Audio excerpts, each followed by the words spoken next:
Hello, I am Sigim Kize and welcome to Career Connect, the show where we're speaking about everything you need to know as a graduate to help you make it in the world out there. In today's show, we are speaking about slaying that interview, everything that you need to know to help you prepare and also put your best foot forward when going for your interview. And my guests today know all about making impressions. Hello, how are you? Good, and how are you, Siggy? Great, thanks. Thank you so much for joining me. Thank you for having us. So let's start with what you do and what your company does. Alrighty, I'll go ahead. I am a social media manager for Gauteng Opera, and I also work on radio and I do television as well. And I'm currently studying for my research in performing arts. Exciting. Yeah. I think you're doing your master's in that. I am doing my master's. Levels. Yeah. Love it. Congratulations. All the best with that. Thank you very much. Amazing. So I'm Carolina Rafalski, and I'm a registered psychometrist with the HPCSA, and I'm also a career coach. And I have a company called KR Consulting, where we do psychometrics coaching and development. And I also run a program more towards the youth called Beautiful Minds, where we help them discover their careers, dreams, and passions and purpose in life. And that's very important, because I think a lot of the young people spend a lot of time not being sure what they want to do, where they should go, and 100%. So forth. For somebody that's listening and doesn't know what psychometrics is, please just explain a little bit about that and how that can actually help you in guiding you to the right career. Absolutely. So psychometrics is basically assessments that are conducted on you as an individual, and we look at things like your personality, your interests, your unique talents, your potential, etc. And that will give us a better understanding of who you are as a person. I always like to call it as a spotlight. So if you go into a dark room and you put your flashlight on one corner, that's just one aspect of who you are. What we want to do is light up that whole room and get to know what is your personality, what are your values, what motivates you, what are your interests and what are your talents, and then that whole room pretty much gets lit up. So having a holistic view of who you are as a person, where your strengths lie, and then using that to help you guide your path for your career and the career decisions that you should make. 100%. And I also think that links into the kind of person that you are when you're in an interview, right? And I think a person, especially if you're an introvert or if you've never been on an interview before, it can be very overwhelming to try to put your best foot forward. How do graduates need to prepare for an interview? Shucks, I think they have to do their research more than anything else. They'll need probably to know about, what the company is all about, and if they're going into the field, and if do they really know what is it all about. I think for me the most important thing is doing their research, and do they know what they're going to be saying also in the interview, I think. 100%. And another important factor is, as much as we absolutely need to research the company that you're going to, research their competitors as well. Be as prepared as you can, but also be prepared in who you are. Because a lot of the questions end up being directed at you. And I always say, try imagine as if you need to sell a product. You know that product backwards. Look at yourself now. You are the product. If you don't know yourself, how are you going to sell yourself?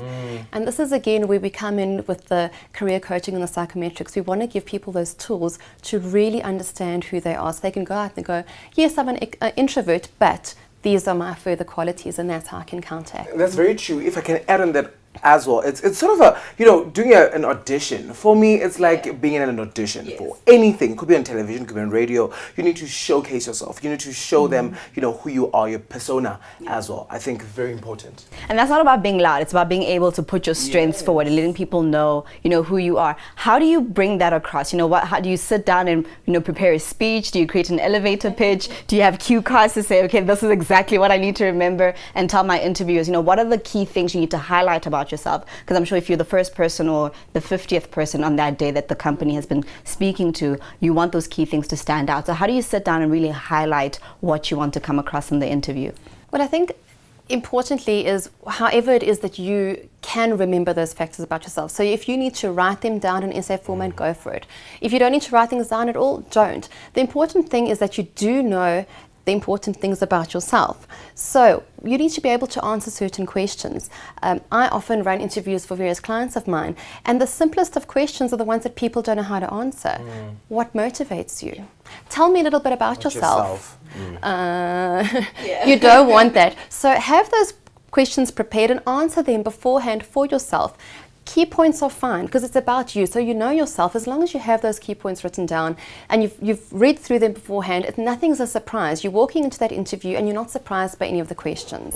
So that's really important. I think another important thing is to remember that the spotlight is on you. You know, you're in the chair, they want to know about you. So to get past that nervousness and that awkwardness of speaking about yourself, you know, but going back to some of those awkward questions, how does a person prepare for questions like, you know, what are your strengths? But also being able to link that up so the company can see that you would be a good fit for the job, you know, especially those very, the questions that are more about you as the person and how you relate to the job. What do you really want to highlight? So you would perhaps, you know, also put in a little bit of them into what your strengths are about. And if you have, you know, say you're working for Student Village, find out what they do and what their strengths are about. And you can also link that to what you are capable of doing as well. I think that's more important. Yeah, and also an important thing for me is, you know, when I interview candidates for a client, we want to know about them and we ask them, what are your strengths and your weaknesses?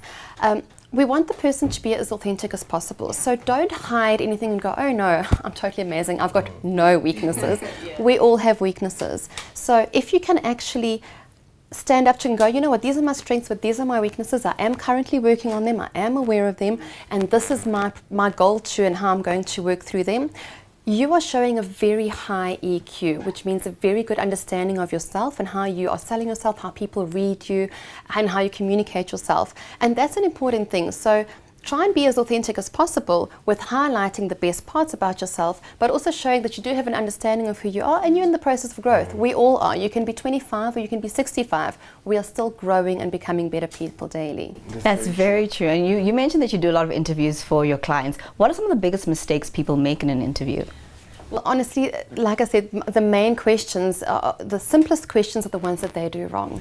They are not prepared about themselves. So be prepared to answer, what are your strengths and your weaknesses? What motivates you? Why should we hire you?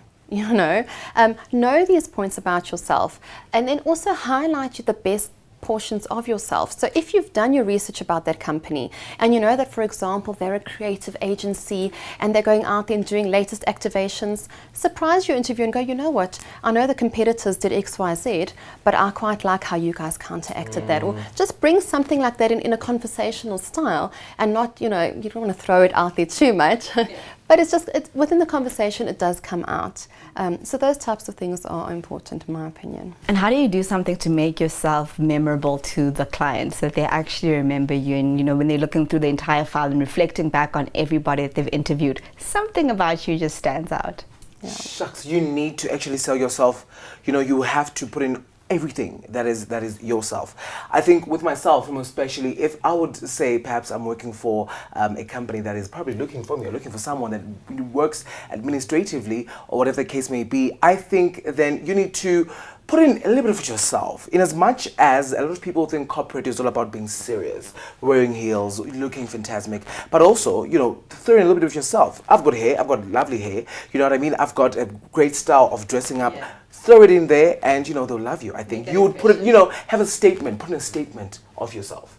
Absolutely. For me, something that I find, and I've always saying in my coaching with clients, is body language. I mean, how you dress captures your audience. What's going to keep the audience there?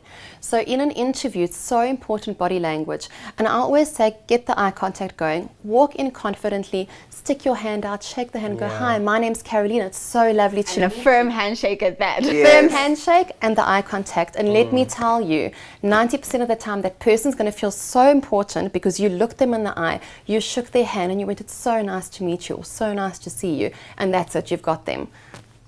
You've literally set the ground. Yeah, and soft skills are very important. This is something you don't get taught in school, unless your parents remind you of these things or somebody that gives you advice because they've been on an interview. Oftentimes you don't know that your habits are sort of detrimental in making a good impression. What are some key soft skills a young person should have when going into an interview? Shucks, I think she can answer that. Yes, so like I said, first impressions.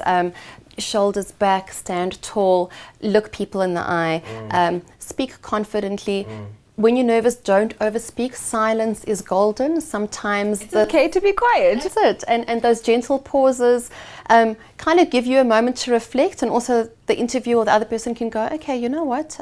Yes, she had a point there, and then they might start something if you don't know what to say. So little cues like that really do work. So for me, body language is important, and that first moment of communication. And are there any things that put you off specifically when you're meeting somebody, whether it's a client, whether it's somebody that's coming in for an interview? Is there some soft things that people do that specifically sort of annoy you? So I know sometimes people have that person that has the overly strong handshake, you know, and you're speaking to them and you're saying hello, but your hand is breaking, you know, so definitely don't break the person's hand. But is there anything else that people should really be aware of that we tend to do without even noticing it that could leave sort of a bad taste in our viewers' mind? I think have an understanding of what you're doing, why you're doing it, why you're doing the interview as well. And also, a lot of people, then you find people that are stuttering in an interview, obviously because they're nervous or they're scared, and they might end up saying the wrong things, and they might put off the person that's interviewing you. So I think it's quite important for people to also understand and grasp that nerves come, we all have nerves, but you need to work around them. You know, constantly go to more interviews or interview yourself. You know, use someone, you know, use a family member as well that you can go about and maybe start interviewing, or they can interview back, or prepare yourself also. Exactly. I think for me it's also important to understand personal space. Yeah. And some people, when they get nervous, they're like, yes, and they kind of hang on, and you're thinking, okay, you can totally let go of my hand right now. So it's just be mindful of personal space. That's really a big one for me. So that gets me in chewing gum. Just, you know, don't come in with chewing gum. Definitely. We're going to pick up a bit more on this conversation after the break. For more great content on how to slay that first interview, do stay tuned here on Career Connect, only on Business Day TV. Hello, welcome back to Career Connect with me, Nsigi Mkhize. We're continuing our conversation about slaying that interview. Now, before the break, we touched a little bit about, you know, having your personality shine through at your interview. And a big thing about making an impression is how you dress, you know. So yes, I want to have, like, you know, you've got your two little blonde streaks, but you still make a very professional impression. So what are some of the key definites that a person must have in terms of their appearance when going for an interview, regardless of the industry that they're trying to apply for a job in? I think most importantly, we've spoken research, right? We've done it. So you've done your research, you've done everything that you need to know about the certain company you're going to. So you already know that it is perhaps a logistics company, how you're supposed to be dressing, probably going to be in an office. So be representable, you know, represent yourself very nicely. Be formal as much as you can. Be in a suit, be in a very nice tie. You know, we've got nice ties now. It doesn't have to be a very formal tie. It could be any other tie that you know, pick up that is very nice and stylish that you can put up and look fantastic, I guess. A bow tie is okay. Bow tie is also fantastic. Okay. Absolutely. You know, if it does show a bit of your personality and you feel comfortable, and I think that's very important. For the ladies, for example, you know, the ladies want to look as stunning as possible, and you've got a stunning pair of shoes you want to wear with your suit. Make sure you're comfortable walking in those shoes. There's nothing worse than looking uncomfortable when you're walking in and you're thinking, gosh, I don't want to fall, or, you know, wear comfortable shoes. Depending, again, like you said, researching the work environment. If it's more of a creative environment, a very dark denim can be appropriate, but you need a smart top with it, a stunning blazer jacket or a suit jacket with it, your hair and makeup done in a nice heel to go with that. If you're going more very corporate, you do want the suit. So it's either a pencil skirt, a nice shirt, and your jacket. And again, no inappropriate, you know, wearing too few clothing. Let's touch on that, because I think, you know, with our pop culture, I think for some people that line that, you know, distinguishes what is appropriate and inappropriate is getting a little thin. You know, some people can go to family gatherings wearing certain items, and they might think that can also move on to an interview, and it really can't. You know, so what are some of those absolute no-nos, especially for females, where there, you know, there's a tricky line to be walked? And it is, and you know, it can really make or break it for you, because you could have absolutely everything going for you, but you just put off that one person with having a very low cleavage, for example. We need to be respectful. There's various cultures, you know, you could offend certain people. So we need to be respectful and have a nice top that covers the, you know, by the collar line. And again, your pencil skirt either below the knee or just above the knee. Nothing really too short. Make sure you're right. flashing anybody when you're sitting. And people should actually practice this at home. Look in front of a mirror, make sure your dress or your skirt is appropriate. Correct, absolutely. So those are the two big things. And also, not everyone wears a lot of makeup, but a touch of makeup here and there, it does wonders. So as long as you look well groomed and take care of yourself as best as you can, you've made an effort, and that shows. So that's what you want to do. You want to show that you've made an effort and you are respectful of the organization that you're going to. And I also think it's okay if you can't walk in heels. Find Absolutely, a flat shoe, right? That's it. Wear a nice court shoe. There's stunning shoes out there. We don't need heels. A lot of women are on the go at work as well, and it's impossible to do certain things in heels. You can still look smart with a short heel. Absolutely. Definitely. So now I'm in my interview, I've got the look going, I'm quite ready, I've got my questions prepared, I've practiced at home. What are some questions an interviewer should not ask you, things that could make the environment a little awkward, or even questions that are actually inappropriate that you might not know that you're being compromised because you've never been in an interview before? I think personally for myself, I wouldn't like to be asked personal questions in an interview. I think then the interviewer would have to perhaps, find out more about me from my biography that I've sent or the CV that I've sent. And I don't think they'll have to touch bases on if I've lost a family member or anything that has happened in that perspective. Because then that might maybe remind me of that and I might start crying in the interview. And the interviewer might think, probably they're faking it or they want to get the job. Or, they might touch something that, they shouldn't have. I think for me, that's the most important thing. Also questions like, are you planning a family anytime soon? That's not appropriate to ask a young woman. It is your personal life. You are there in a professional capacity, and your personal life and family life shouldn't be asked in terms of how it's going to affect your work. So that's something that some organizations do ask that, but we say it's not really appropriate to ask. Also, your religion, that's personal. We don't need to know that. We are a country that accepts all religions. We are democratic, and that's what it is. And so that's just irrelevant for an interview. They should rather ask you personal questions about your work abilities and your experience, and your strengths and weaknesses and your personality style, etc., but not really swaying onto the very personal aspects of your life. Yeah, because that's why they're hiring you anyway, To do the job. Yeah, and those types of questions usually, next of kin or kids do come up in an interview form anyways. They do filter through.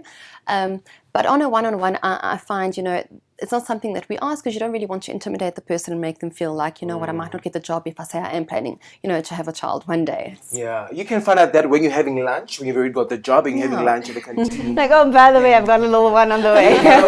Yeah. So as a young person finds themselves in this situation during an interview, how do you respond? Well, with something like that, what you just say, I'm sorry, I don't think that's really appropriate to ask me, or is there a specific reason that you're asking me that, something like that, and just see where they come, because there might be, a legitimate reason that they're asking, but it's just they didn't realize it's inappropriate. They might say, no, it's because, we're traveling in 3 months' time and we just want to check, and, so something like that might come up. So I would just ask. I think also give them an answer that won't intimidate them, or an answer that won't make them feel that, okay, maybe this interview needs to be, cut short and we don't want you anymore with attitude. And how do you respond when you actually don't know the answer, regardless of what the question is? Maybe they ask you something about the industry, or something pertaining to the actual job, or how you would handle a particular situation, and you genuinely don't know. What's the correct response in that situation? I think honesty is the key, right? Be as honest as you can be. You can probably just answer and say to them, I honestly don't know what you're asking me, and I'll go do research, and I'll probably, when you ask me to come back again, then I'll be able to answer. Yeah. Oh, absolutely. Or just say, that's a very good question. I'm on it. I'll come back I'm to on you. it. Yeah. So just an interesting thing to look at, if I already do have a job and I'm inside the corporate, but I'm wanting to get promoted, is there a different way for preparing for an internal position to then prepare for an interview to be promoted within the organization? Hard work. Don't go to a sangoma. It's not going to help. But really just hard work and really, showcase yourself. Obviously, in the interview, you've already said that you've got these strengths and you've got these weaknesses, and perhaps you can work, towards, getting your weaknesses to the strengths, and work very hard for yourself and for the company. I mean, in any case, someone is always looking, someone is always, listening, and they'll see that you've got potential. Maybe let's try, and if they see there's a gap in the company, maybe let's, put you in. Absolutely, and I think put yourself forward and say, you know, hi, how can I develop myself? How is there any more training available? I'd like to grow within the company. My long-term goal plan is this. My 5-year goal plan is this. Is it something that's viable for me? You know, is there space for me in the company to grow? I am keen and willing. And usually within the company, when they are looking for people to take up the corporate ladder, they do come in with developmental programs or coaching, etc. And that's where they want to see, are you willing to learn? Are you willing to take constructive criticism and feedback? And that's where we look at, is there potential for growth? And a lot of times people in the industry, in the corporate world, think, I should say that I'm fine, I know everything, because then I can grow, climb that corporate ladder. But it's actually the opposite. If you can say, you know what, I do need to learn, I'm keen to learn more, yes, please tell me, where am I going wrong? Then we can see this is somebody that we can grow and mold, and we can give them the skills and training that they require. That's always available for you. Is your mindset ready for that, and are you willing to grow? Touching on that, if I'm not in a corporate and I'm still a graduate, I'm still studying and I'm wanting to develop myself, are there any coaching places that a person can go to get more information? And even in your industry as well, just looking at how you've prepared for interviews, are there specific knowledge hubs that you can tap into to try and grow certain aspects, whether it's your soft skills, whether it's your knowledge on the industry, to help you be a better candidate for the job? Yeah, in my industry, I believe in you know, having a mentor and also looking at other people that are in the similar job. You know, if you want to get into presenting, obviously you have to look at other people that are doing it and how they do it. And if there's any agencies out there that will help you out, you know, to at least prop your skills, then you go there and you try for yourself and prop your skills. In any case, you know, they do charge, and they do want a little bit of money in it. So try and save up for that, or ask your parents or ask anyone around to help you out, and just, you know, go out and polish the skills. Absolutely. I mean, at the end of the day, it is an investment, and it is the best investment you can do is to invest in yourself. So as much as you've gotten that education, it's very important to know how to market yourself. And that's why I say you're creating your personal brand. So there are companies out there like KR Consulting, my company, we do psychometrics coaching and development. So wherever that person is within their current lifeline in terms of career, we can help. So whether it be a one-on-one career coaching basis, or whether looking at how to develop that person to grow further within their career, we can work on stuff like that, yeah.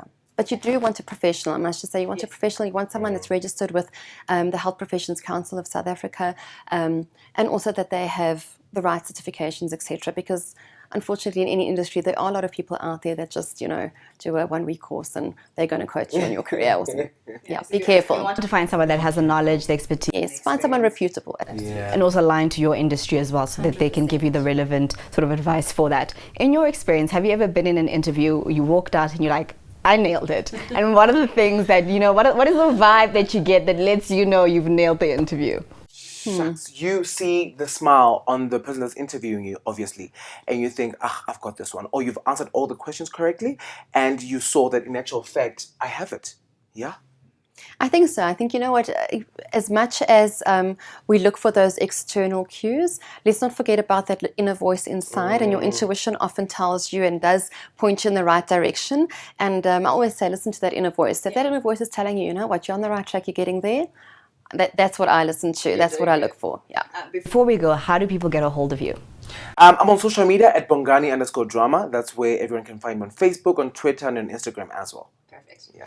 And on social media, I'm at Carolina Sky, and my company is KR Consulting, and you can also look at beautifulminds.com or at Beaut Minds, and that's where we help people develop and grow within their careers. Fantastic. Carolina and Bongani, thank you so much for your time today. Thank you. Yes. For more great content on starting and growing your career, and also really figuring out what it is that you need to know to really make an impression in the world out there, do stay tuned to Career Connect, only here on Business Day TV. Thanks for watching.